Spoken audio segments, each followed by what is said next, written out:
Hello everybody, welcome back to YellowCard Vanguard. We're here today, we're continuing on with our Bang Dream deck highlight series, and this time we're looking at my personal favourite, which is Afterglow. Now, like I said, this is my personal favourite because I am a fan of the band and their character designs, but I'm going to try a little bit to not be too biased here. Of course, I was a little bit upset when I saw that the effects were kind of gypped and not that strong, but if we look at the results from the first few weeks of the set's release in Japan, there has been an Afterglow deck that's won a locals, so the deck's not all that bad, but I still feel that it has a few weaknesses which we'll talk about in a second, but it also has a few strengths which we'll cover when we talk about the ideal turn and sort of the cards and what they do. So like before, we'll quickly fly through the deck, show you a quote-unquote ideal turn, and then discuss some of its good and weak points and its matchups. So let's get right into it. So starting off with the base of the deck, you see we have our starter. Then anything that isn't shown in multiple copies you can assume is a 4 of. So you've got 4 copies of both the Grade 1 and the Grade 2 Ran. The Grade 1's Ran effect is Vanguard, Rearguard. On play, if you have an Afterglow, if your Afterglow is a Vanguard, draw a card then discard a card, and it's named once per turn, so you can only play one of her per turn. Oh, you can play multiples, but the effect is only once per turn, so not really worthwhile to play multiples. The Grade 2 Ran's effect is not once per turn, and it's on play, reveal the top card of your deck. If it's an Afterglow, add it to hand. If not, put it back where it was.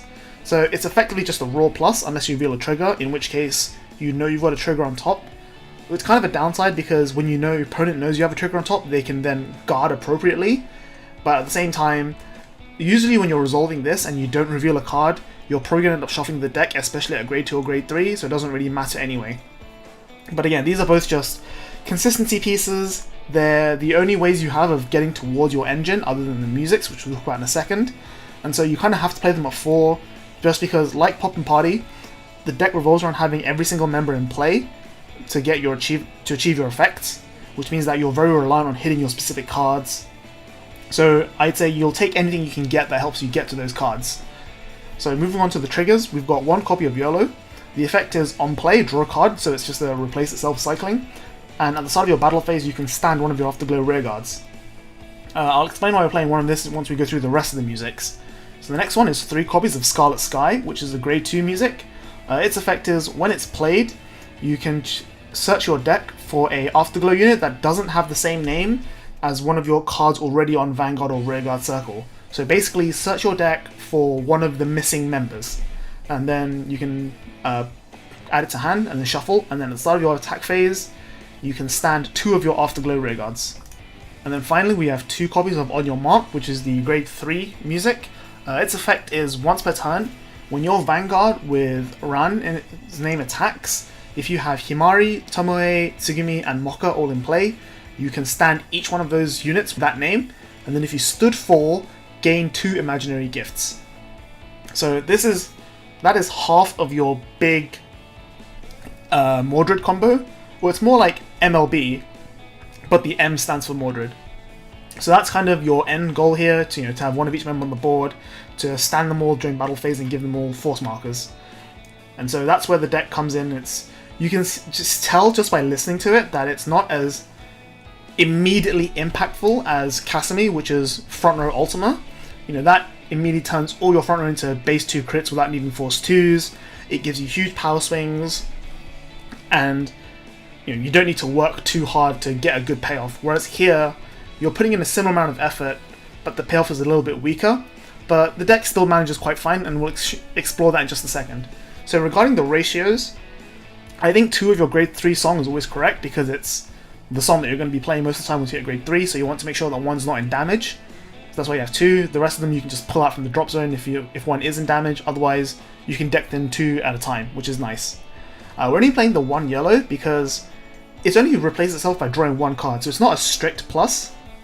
It's just like a nice little extra filter, and we're playing 4 of all the important pieces. So it was just like in a spare slot. It was between that or the 4th copy of Scarlet Sky. But the problem with Scarlet Sky is that beyond the first 2 turns, first 2 turns from Grade 2 and Grade 3, it really doesn't have that much value because after a certain point you'd rather just have On Your Mark if you have the board set up already. Or if not, you can just use the Grade 3 Ran to replay them from the drop zone or from the deck and deck them, which is preferable as well.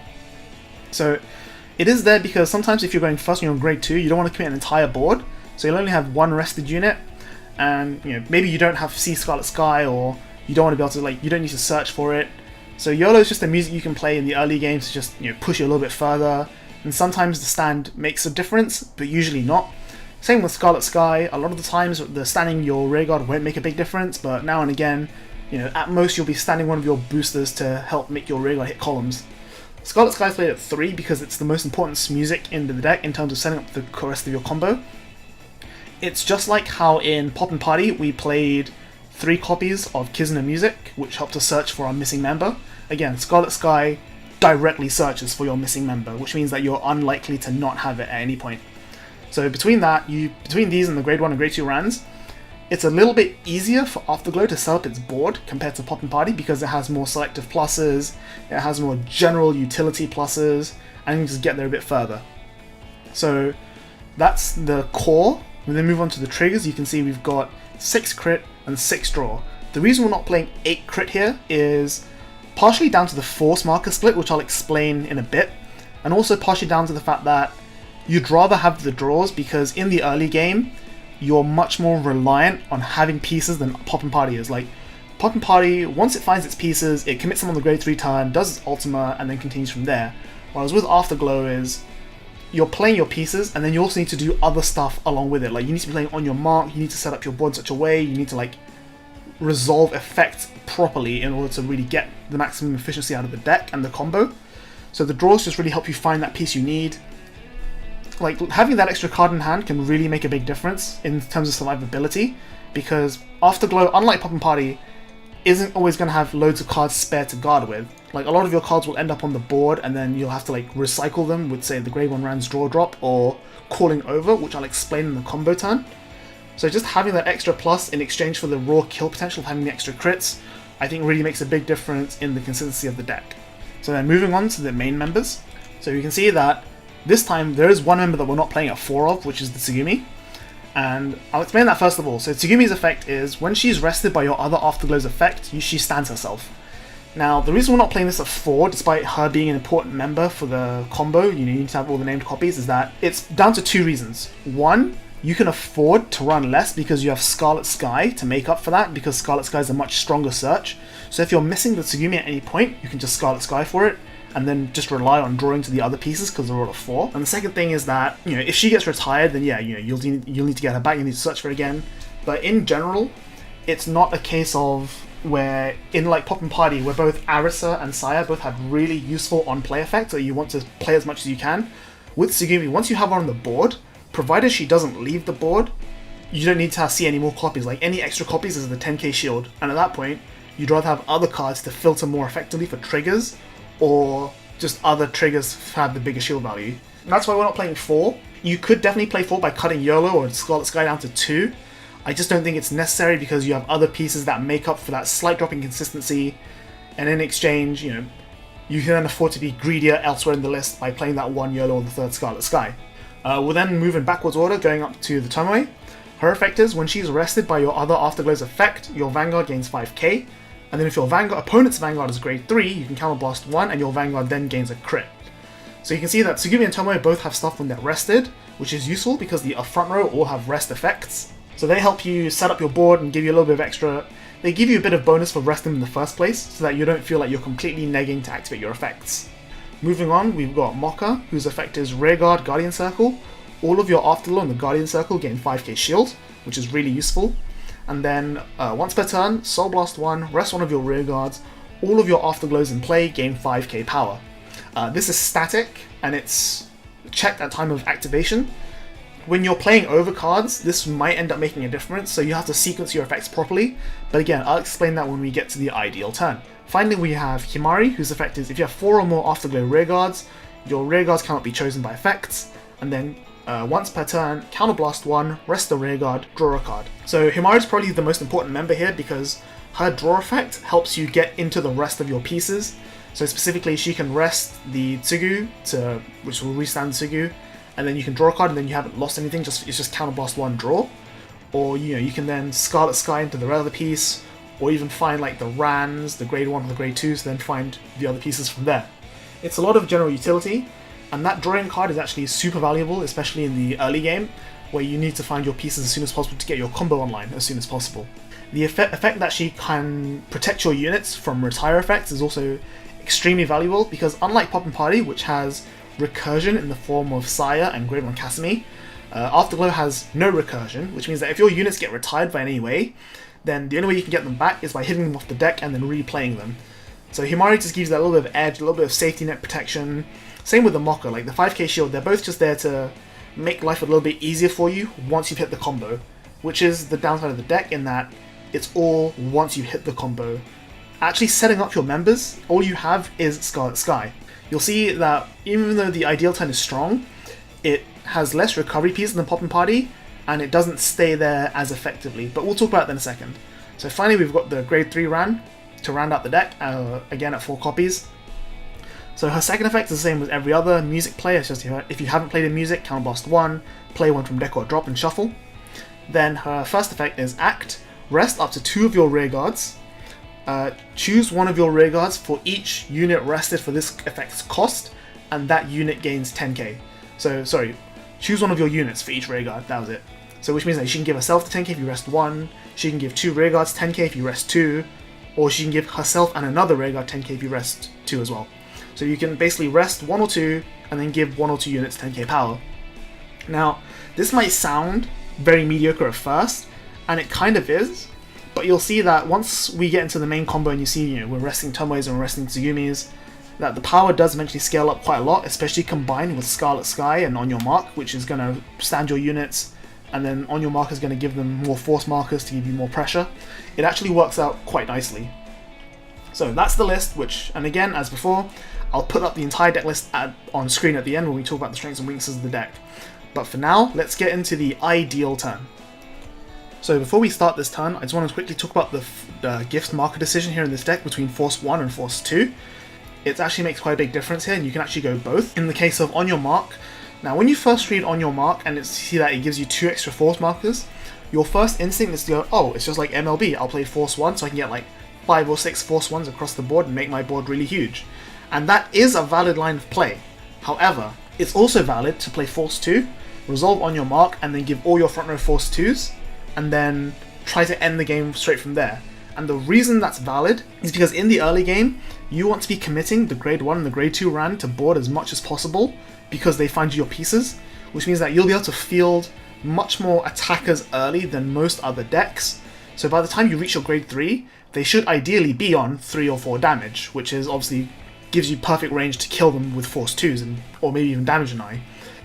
If you don't end the game on the first grade 3 ride, then sure, the extra grade Force markers, Force 2 markers from On Your Mark on the second turn are going to be wasted, but you may find that when you're playing the aggro game in the early, being able to go into Force 2 straight away and have 3 of them on the first grade 3 ride can be extremely crippling amount of pressure to a lot of decks. So do keep that in mind. I do personally prefer Force 1, just because you want to high roll and you want to hit your combo and your On Your Mark on the first grade 3 ride as soon as you can. So by the time you hit your second grade 3 turn, On Your Mark will give you up to 5 force markers total across the board without having reridden. And so you get a little bit more value and mileage out of those force markers, and it just helps you push bits here and there. So like, even though you're only poking for 1 damage at a time, and especially because you don't have as much crits, so you're not going to drive check as many crits, it does help you just inch that little bit closer to victory while still maintaining the pressure of really big unguardable columns. So that's the discussion about the force. So we'll just show the turn here now, and I'm just going to play Force 2 just to show you what it's like on the first grade 3 ride, provided everything goes well. So we're actually going to put the Force 2 on the Vanguard first. Now, ideally you want to be able to have 5 attacks in 1 turn with On Your Mark because it stands your rear guards, which means that the first 2 rear guard attacks will only be 1 damage, and that can be a bit risky, especially if they're on like 4 damage. They take the first 1, go to 5 and get a defensive, and that kind of ruins the rest of your game plan. So again, it does come down to evaluating the situation at hand. Can you push that extra damage safely? Or can you maybe say attack and intercept on the first 2 attacks, and then force other attacks with the Force 2 markers on your Vanguard afterwards? If not, if you want to go Force 1, then my recommendation would be to load up one of your rearguard columns on the first ride, and then when your On Your Mark gives you 2 more, 1 should go to Vanguard, 1 should go to the same rearguard column. And you just want to make that one single rearguard column really, really beefy wherever you can. So that's that. So we're just going to play out the turn real quick, and I'm going to show you exactly all the steps you're going to take, because there's a lot to do here. So the first thing you're going to do is play this Tomoe, then play Himari. Himari's effect, Counterblast 1, rest the Tomoe to draw. Now, assuming that you've gone second, which is what you want because you want to be able to use Tomoe's effect, you can then Counterblast 1 for Tomoe to give your Vanguard a crit after giving it the 5k. If not, don't worry, it's really minimal. But the fact that Tomoe gives your Vanguard a crit is another reason I think it's okay to play Force 1, because then you can give, when your Vanguard has an 8 crit with Force 1 markers, you can then pass all your crit triggers on the drive checks to your rearguards. But for now, we'll assume that your opponent's not grade 3, sorry, so you can't Counterblast 1 to give the crit, so your Vanguard gains the 5k. So that's fine, so that happens. We'll then play the Tsugumi. We'll then use Ran's effect, resting 2 to give 10k here and 10k here. Tsugumi will then stand because she was rested for an effect. Now, this is what I said about playing over stuff, because you want to then play over this with the Mocha because you want to assemble your pieces, and then you can play over the Tomoe with another Tomoe, because even though it's once per turn printed on the effect, it's not a named once per turn. Which means that you've used Ran to give pump power, you've used Himari to draw a card, now you can use Mocha, Soul Blast 1, rest the Tomoe, and then give 5k to all your units. Then second Tomoe goes off again, and your Vanguard will gain another 5k, which will make it 33 on its own for any other effects. 38 after including the Mocha's 5k. So at this point you can then play the On Your Mark. Now, On Your Mark very specifically has to stand all 4 units for you to get the force markers, which means that when you attack, you have to boost this time with this for some number. Then you'll attack with Himari, which if you had a Force 1, she'd be 35 plus because of 10k from Ran, 5k from Mocha, 10k from the Force marker. So now that your entire board is rested, you can then attack with the Ran, stand your board, and then distribute Force markers. Now you'll see that if you don't have the other Tomoe to play over, or you didn't have the grade 2 Ran in the early game, you had no board, then what you would have been able to do was play your board the first time, rest these for these 2 effects, and then rest these, Tsugumi again and one of your other front rows to be able to use Ran's effect. So let me just rewind real quick. So before attacks, so we play On Your Mark. So before we do any of that, let's say that we just have this on the board, we had nothing prior. So you'll rest the Tomoe for, say, Mocha's effect, Counterblast 1, draw. Then you'll rest Tsugumi for Mocha's effect, 5k to board. Tsugumi restands. And then you can rest 2 for Ran to give these 2 10k. So you can get 4, you'll always be able to get 4 attacks minimum with On Your Mark, provided that you commit everything. And then when it attacks, you can then restand the board and distribute the force markers again. And then when you restand, accounting for the 10k and not accounting for triggers, this column is going to be 18 plus 5 plus another 10 plus triggers, and this column is likewise going to be 18 plus 5 plus 10 plus any triggers plus any force markers. So again, the numbers aren't as high as Poppin'party with its ultimate effect, because you're not giving a full 10k to front row, and even if you are, you're giving at most 2 10ks rather than potential 2 or 3 from drive checking multiple triggers with Poppin'party. And on top of that, even though you're drawing a card with Himari almost every turn, you don't have the raw plussing that the other decks have, in that the only real plussing you have is the grade 2 Ran, the Scarlet Sky to find you your pieces, which you're going to commit to the board later on anyway, and Himari's Counterblast on draw a card. Survivability goes down a little bit compared to the other decks, but as you've seen here, being able to distribute force markers on turn 3, force 2 markers specifically, or stack 3 or 4 force markers on a single rear guard and make it plus 30 or 40 on Himari, making it effectively unguardable without a PG, can be just as strong in the right situations. So that's kind of a quote-unquote ideal turn. So that we're going to pause it there, and then I'm going to switch to the deck list, and we'll be able to discuss the strengths and the weaknesses and the matchups in just a second. So once again, here's the full deck list on screen. You can see everything we're running, all the ratios and whatnot. We've discussed the reason we're only playing 3 Sugu and not the 4th. We've discussed the orders. So now I'll talk a bit about the strengths and the weaknesses of the deck and sort of how its matchups go. The main strength of the deck is that it is one of the few Bang Dream decks to have theoretically infinite scaling. As long as you can keep playing On Your Mark, you can do what MLB does and generate as many force markers as you want, and that will eventually lead you to win the game.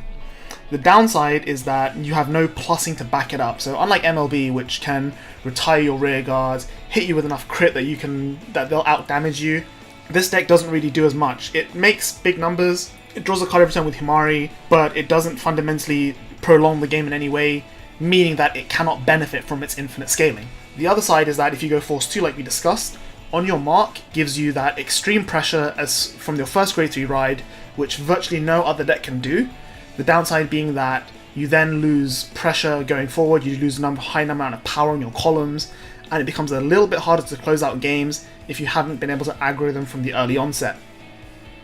Now, the strength weakness of the deck, as you probably imagined, I've been speaking a lot about Tomoe and Himari's effects and being able to play musics with Ran. You'll notice that the deck is extremely counterblast heavy. You're paying at least 1 a turn for Ran's effect to play a music from anywhere, you're probably playing at least 1 a turn for Himari to draw cards, and you're probably using Tomoe once or twice, especially if you're going Force 1, to be able to give your Vanguard a crit to give you that little bit of extra pressure. And especially on top of that, Himari you want to be reusing multiple times. So if you play Himari on turn 2, that's 1 counterblast, use it again on turn 3, use it again on turn 4, and that's not even counting multiple Himaris you might find to be able to draw multiple cards to find you the rest of the pieces. So Afterglow is an extremely resource intensive deck, and it has literally no ways of gaining these resources. You'll see that Mokka is also a Soul Blast 1, and even though it's the only Soul Blast 1 in the deck, you can only Soul Blast 1 3 times without rewriting. Which means that if the game goes on long enough that you need to use Mokka multiple times, you're forced to rewrite, or you won't have the resources for it. Even though you have this theoretically infinite scaling with Force 1s, you will eventually run out of resources very quickly, especially for spamming Himari. And spam Himari you will need to do because she is your only source of plus and one of the few ways you have of hitting your pieces. Compared to the Poppin'party, you have Scarlet Sky, which is a stronger searcher, and you have the Grade 1 and Grade 2 Rans, which are better than the Grade 1 and Grade 2 Castaneys because they are slightly more effective pluses and help you find your piece a little more effectively, even though you then lose the Aris and the Sire, who are arguably higher quality pluses. But then in exchange, you're able to play a less greedy crit ratio in terms of triggers, and you can play draw triggers to help offset that. So they're kind of on the same level. I would say the difference being that Poppin'party needs to high roll a little bit, and then can keep high rolling from that point on by chugging along on its own steam, whereas Afterglow needs a little bit more to get going in the early game. But then once it hits that peak, the peak is way higher, but it then drops it a little bit. So that's kind of the pluses and downsides. The main strength is that a lot of your cards fulfill multiple roles, especially the Grade 2s. Like I said, Himari protects your board from being retired, and then Mokka gives all your rear guards and guardians an extra 5k shield. So you'll see that even though you don't have a lot of cards to guard with, you'll find that each and every card you play actually fulfills its purpose a little bit more effectively. Like, it goes the extra mile, so to say. And because of that, I think that's why the deck won on locals in Japan, just because that it was able to put forward this massive aggression early, it was able to sustain that aggression by spamming force markers, it was able to find its pieces really effectively because of the Grade 1 and Grade 2 Ran, and then it didn't really need to deal with the consequences, because by that point it had just about enough cards to guard with extra 5k shield and enough cards to protect from your opponent's onslaught, and then go again with your 4 or 5 attacks Mordred combo, all with Force 2s on the second turn. In terms of positive matchups, I think this deck is really good against anything that's even the slightest bit slow. So decks such as MLB, decks such as Vanquisher, anything that requires that ton of setup and doesn't threaten to kill you immediately, I think Afterglow does really well against, and is therefore able to not set up faster, but present more of an aggressive front faster. Of course, its bad matchups come against any decks that can do way more in the early games. So decks such as Revon, decks such as Altmile, Susanoo, these decks that literally don't care what your opponent does and will just come out the gate swinging, Afterglow will really struggle against, because even though you want a lot of counterblast to draw cards with Himari, you don't want to just go from, say, 0 to 3 or 0 to 4 in one turn. You want to get one counterblast every turn to repeatedly be able to draw cards and then play your musics. Have the game go on long enough that you can set up your combo and then aggro into them, not be over by turn 3, because you probably can't end the game on turn 3 either, even with the Force 2 combo, but there are decks that can end the game on turn 3, and those are the decks you need to be worried about. That's the deck. Like I said, it's my personal favourite, and I really wish it was better, but I've tried to be unbiased here. I don't know how well I've done that, let me know in the comments. This is, I think, probably... it's in the bottom half of the Bang Dream ranking. I can see why it won an event, I just don't think it could win consistently enough for it to be good. So that's been the deck. I've been Zistral with YellowCard Vanguard.